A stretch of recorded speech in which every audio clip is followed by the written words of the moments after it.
I know that some of their faith and religious backgrounds are very different from mine, and I respect their faith practices the same way they show respect for mine.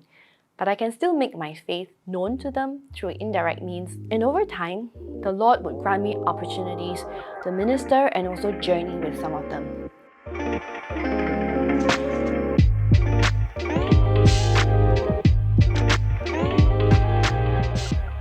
God has placed many people in my life, and along the way, I've learned to be more intentional in building relationships with them.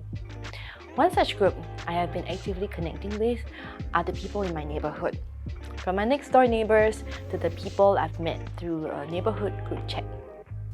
Building relationships means actively taking the initiative to befriend them.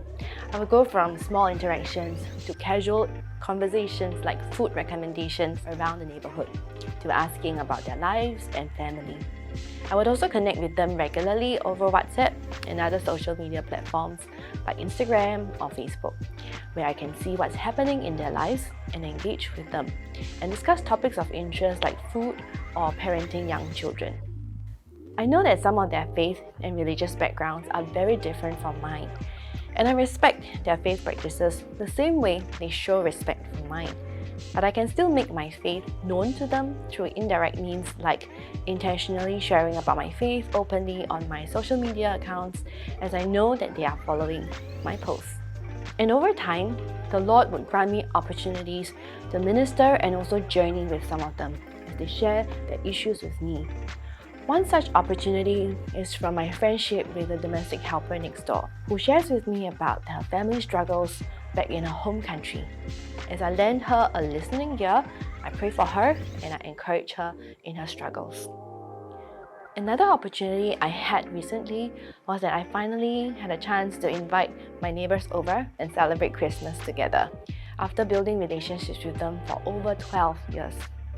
We watched an evangelistic online program on YouTube together while having dinner, and I also had the privilege to say grace openly and bless my neighbor's 2-year-old daughter as she officially became our goddaughter on Christmas Day. I also got to share the gospel with her 7-year-old brother, and I began reading a devotional book with him that explores about God and science.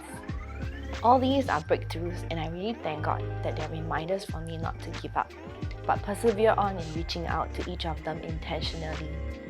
I know that reaching out relationally takes time and patience, and of course I had my fair share of disappointments and awkward moments. But I try not to get too discouraged over these missed chances to share more or ask deeper questions.